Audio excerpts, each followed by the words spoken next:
Assalamualaikum warahmatullahi wabarakatuh. Perkenalkan, nama saya Saiful Bahri. Saya di sini akan membuat video berdurasi 10 menit untuk memenuhi tugas tambahan gizi komunitas. Langsung saja saya akan mulai. Pertama itu dari asesmen bobot program intervensi. Di sini itu ada 2 program yang kita buat. Sebenarnya 2 pilihan program yang kita buat, yaitu meningkatkan pengetahuan dan keterampilan terkait keanekaragaman pangan. Yang kedua, meningkatkan pengetahuan dan keterampilan aktivitas fisik. Nah, dari hasil diskusi dari semua anggota kelompok, yang mendapat nilai skor tertinggi itu meningkatkan pengetahuan dan keterampilan terkait keanekaragaman pangan dengan skor 191. Nah, berdasarkan perhitungan pertimbangan relevansi program di atas, program dari nilai bobot tertinggi yang memenuhi kriteria secara berurut adalah program nomor 1, yaitu meningkatkan pengetahuan dan keterampilan terkait keanekaragaman pangan dengan metode edukasi online. Apa sih edukasi online itu? Nah, edukasi online ini adalah kegiatan penyampaian materi dalam bentuk video terkait keanekaragaman pangan yang berbasis online. Di sini ada kegiatan deskripsinya itu tenaga pelaksanaannya itu semua anggota kelompok.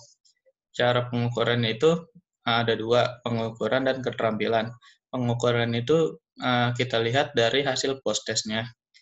Yang kedua, keterampilan itu kita lihat dari hasil foto Twibbon atau foto selfie yang dengan hasil makanan yang beragam, yang ilmunya didapat dari program edukasi kita. Di sini ada langkah-langkahnya. Yang pertama itu mempersiapkan materi edukasi tentang keanekaragaman makanan. Yang kedua, mempersiapkan skenario video edukasi. Yang ketiga, mempersiapkan alat, membuat video edukasi, membuat grup WA responden, lalu responden mengisi pretest. Yang ketujuh, menampilkan video edukasi tentang keanekaragaman makanan. Yang kedelapan, responden mengisi post-test dan menyertakan foto dengan makanan beragam yang sesuai dengan isi periku, atau yang kita suruh itu membuat foto Twibbon. Isi konten edukasi online kita itu, pertama itu pengertian keanekaragaman pangan. Yang kedua, pentingnya konsumsi keanekaragaman pangan. Lalu ada jenis-jenis kelompok pangan, dan penjelasan besaran porsi makanan sesuai isi piringku. Lalu selanjutnya rekomendasi aneka ragam pangan yang bergizi dengan harga yang terjangkau. Di sini ada deskripsi komponennya. Nama komponennya itu edukasi online mengenai keanekaragaman pangan. Biayanya itu 200. Ini dari hasil patungan kita bertujuh, yaitu satu orang 25.000 untuk pulsa. Lalu komponen keterangannya itu selama 2 minggu. Pertama, pelaksanaan program ditujukan untuk meningkatkan pengetahuan dan keterampilan terkait keanekaragaman pangan. Kegiatan edukasi dimulai dengan mengisi pretest oleh responden, dilanjutkan dengan pemutaran video edukasi, dan diakhiri dengan pengisian post-test sekaligus melampirkan foto selfie atau Twibbon dengan makanan beragam. Outputnya itu peningkatan pengetahuan dan keterampilan terkait keanekaragaman pangan. Lama pelaksanaannya itu 2 minggu. Di sini ada tabel Hippopok-nya itu. Dari inputnya itu, yang pertama ada dana kegiatan, kedua bahan dan materi edukasi, ketiga itu tenaga, yang keempat alat-alat pembuatan video, yang kelima platform YouTube dan grup WA, yang keenam paket data internet. Prosesnya itu edukasi online mengenai keanekaragaman pangan. Yang outputnya itu peningkatan pengetahuan dan keterampilan terkait konsumsi makanan beragam. outcome-nya itu peningkatan konsumsi keanekaragaman pangan dan pesan gizi seimbang. Ada PPM, Project Planning Matrix. Dari sini bisa kita lihat dari overall goal-nya itu indikatornya 60% berperilaku gizi seimbang. Sumber datanya kuesioner perilaku gizi seimbang. Hasil penilaian terhadap post-test dan foto makanan beragam dan bergizi seimbang. Indikatornya 50% mengonsumsi makanan beragam. Sumber datanya hasil post-test dan foto makanan beragam dan bergizi seimbang. Asumsi pentingnya partisipasi dan komitmen sasaran dalam menjalankan program. Output peningkatan pengetahuan terkait keanekaragaman pangan dan gizi seimbang. Indikatornya tercapainya tujuan yaitu sasaran mengetahui pentingnya konsumsi makanan beragam. Sumber datanya itu dari hasil post-test dan foto makanan yang beragam dan gizi seimbang. Partisipasinya sama komitmen sasaran dan menjalankan program. Aktivitasnya itu kegiatan edukasi online tentang keanekaragaman pangan. Di sini ada job desk, lalu monitoring dan evaluasi. Nama programnya itu edukasi online keanekaragaman makanan. Sasaran programnya itu remaja akhir dan dewasa muda, yaitu sekitar usia 20-30 tahun. Domisilinya itu Kota Tangerang. Ini di sini ada susunan panitia dan job desk-nya itu bisa dilihat. Di sini ada waktu pelaksanaan program. Kita melaksanakan program itu di hari Sabtu, tanggal 11 Juni 2020. Waktunya itu dari jam 1 sampai setengah 5. Tempat pelaksanaan program itu via grup WhatsApp dan channel YouTube. Nah, ini ada media promosi kita, yaitu poster dan broadcast message.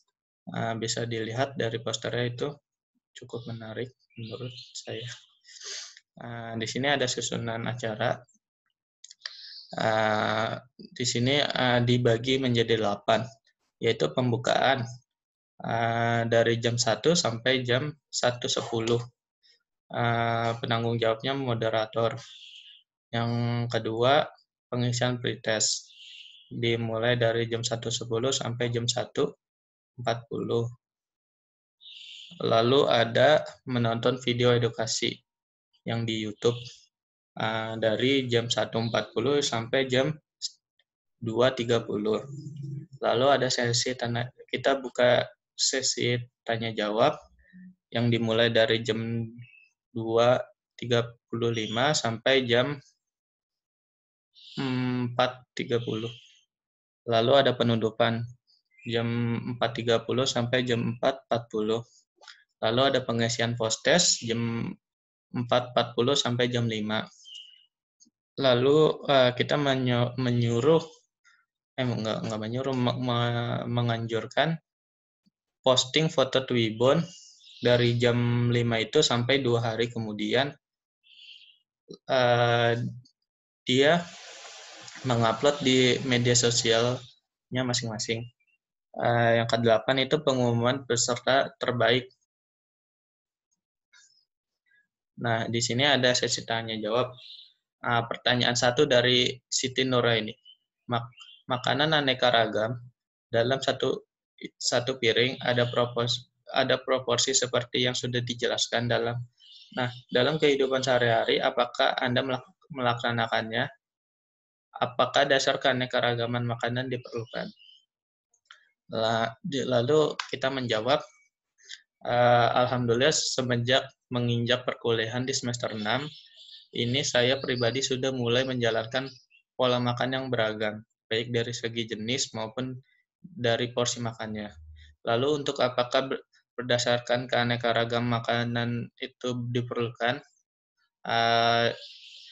Jadi kita menjelaskan kualitas dan kelengkapan zat gizi dipengaruhi oleh jenis pangan yang dikonsumsi. Semakin beragam jenis pangan yang dikonsumsi, semakin mudah pula tubuh memenuhi kebutuhan gizi. Contohnya, untuk asam amino esensial yang tidak bisa diproduksi oleh tubuh kita, maka kita harus mengasupnya dari makanan. Makanan yang seperti apa? Yaitu makanan yang berasal dari lauk pauk hewani seperti ikan, daging, telur, dan sebagainya. Tapi tubuh kita juga memerlukan zat gizi lain seperti vitamin C. Lebih banyak terdapat di buah-buahan seperti jambu biji, jeruk, stroberi. Maka dari itu penting juga untuk kita mengonsumsi buah-buahan. Selain itu, tubuh kita juga memerlukan serat yang penting untuk pencernaan. Oleh sebab itu, kita perlu juga untuk mengonsumsi makanan tinggi serat seperti yang terdapat di jenis makanan pokok sendiri seperti umbi-umbian dan juga sayuran hijau. Lalu ada penanya kedua yaitu dari Muhammad Indra. Dia bertanya, di video kita itu dianjurkan makan makanan pokok 2/3 dari setengah piring. Tapi di lanjutan videonya tertulis porsi dalam ukuran berat untuk kebutuhan makanan pokok itu sendiri. Jadi responden ini bingung untuk mengikuti anjuran yang mana karena 2/3 dari setengah piring nasi nggak sama ukuran beratnya dengan kentang yang porsinya 2/3 dari setengah piring. Jadi porsinya 2/3 dari setengah piring apa sesuai ukuran berat untuk porsi makanan pokok itu sendiri.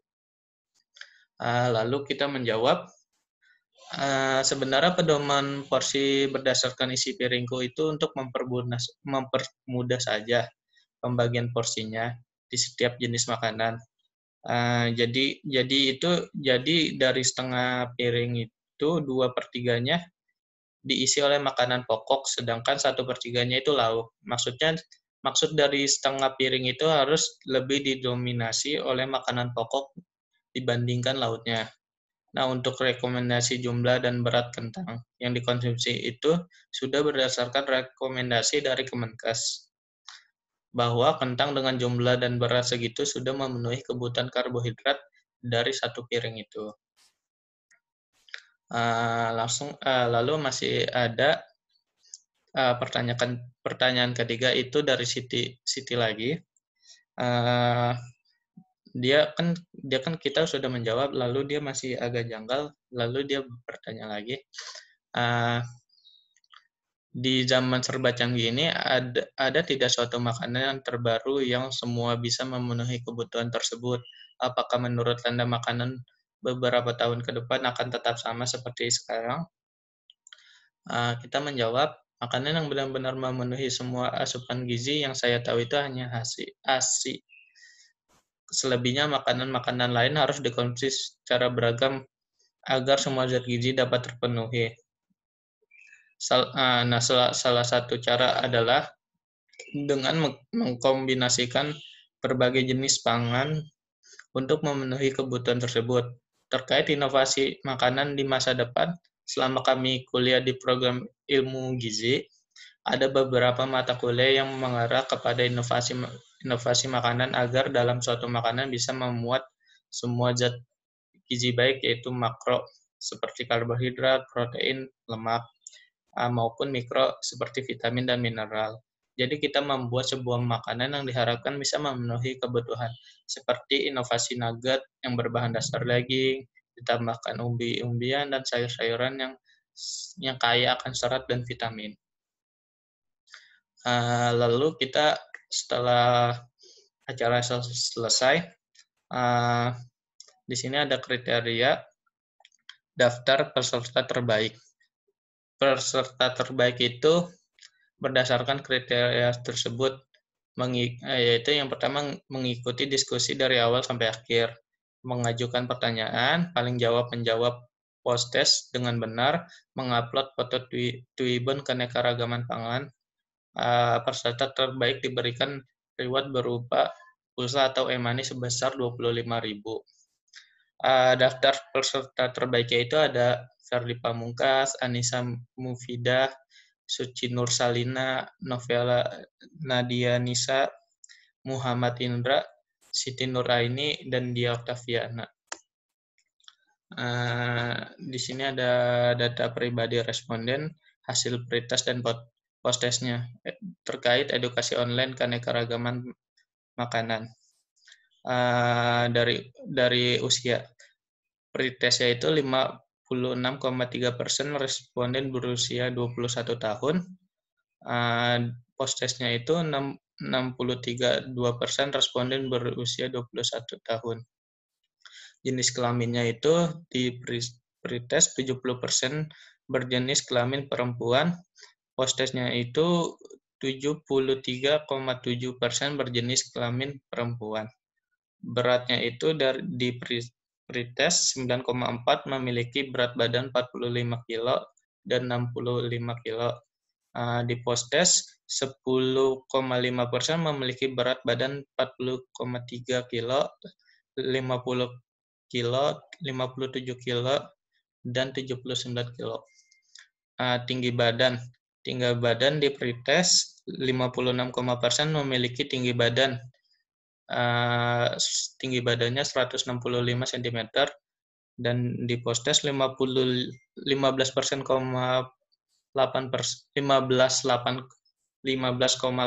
memiliki tinggi badan 163 cm. Di total responden pretest itu 32 orang, di total responden post-test itu 19 orang. Di sini ada hasil pretest post-test yang sudah dijawab oleh responden. Keterangannya itu yang biru itu A, yang merah itu B, yang oranye itu C, yang hijau itu D. Nah, dari keterangan itu, yang pertama itu jawaban yang benar adalah B. Bisa terlihat dari yang 31,3% itu menjadi 47,4%. Lalu yang pertanyaan yang dimaksudkan keanekaragaman dalam prinsip ini selain keanekaragaman jenis pangan juga termasuk. Jawaban yang benar itu C. Terlihat 6,8% responden tetap menjawab benar setelah diberi edukasi. Sebelumnya di pretest ini malah lebih benar, kebanyakan lebih benar, di post-test agak salah menjawabnya. Di sini ada beberapa porsi makanan pokok dalam satu piring. Jawaban yang benar itu B, yang merah. Dari 35,5% menjadi 73,7%. Lalu ada keanekaragaman kelompok pangan bersumber karbohidrat diantaranya. Yang jawaban yang benar itu yang B.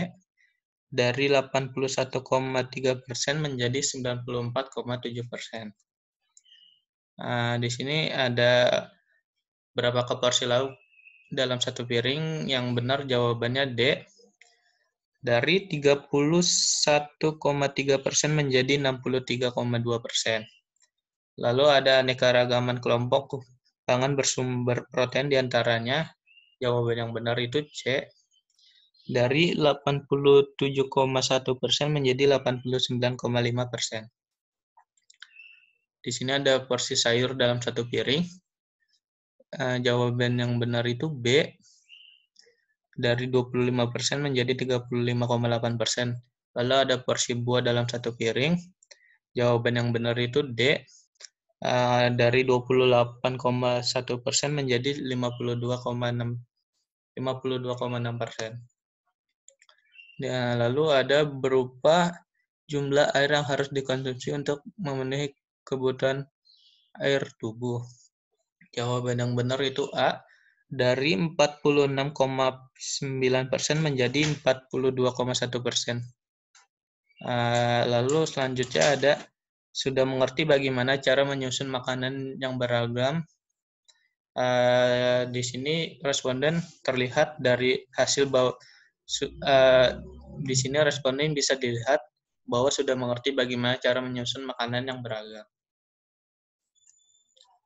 Hasil evaluasi penyelenggaraan acara edukasi online berdasarkan pertanyaan bagian isi materi yang disampaikan, 66,7 responden menyatakan materi sudah disampaikan baik. Berdasarkan pertanyaan bagaimana kejelasan materi yang disampaikan, 54,2% responden menjawab baik. Berdasarkan pertanyaan, apakah Anda puas dengan menjalankan keseluruhan acaranya?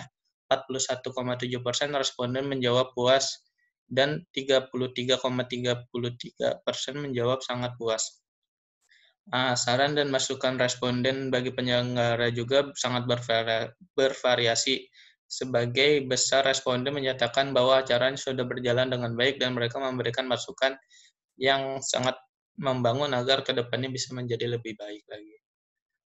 Meskipun banyak responden yang menyatakan bahwa acara berjalan dengan baik, tetapi kita merasa masih ada beberapa kendala selama penyelenggaraan program kita. Kendala tersebut seperti yang pertama itu diskusi berjalan kurang efektif karena tingkat antusiasme dan keaktifan responden masih rendah. Terlihat dari ketepatan waktu, pengisian pretest maupun post-test yang tidak tepat waktu, sehingga menyebabkan diskusi berjalan lambat. Yang kedua, penyelenggara edukasi yang berbasis online memiliki tingkat kesulitan yang lebih tinggi dari segi monitoring dan evaluasi, sebab antara penyelenggara dan responden tidak bertatap muka langsung, sehingga hasil evaluasinya kurang baik. Yang ketiga, kesadaran dan keterampilan responden dalam membuat makanan yang beragam masih rendah, sehingga belum bisa mencapai target.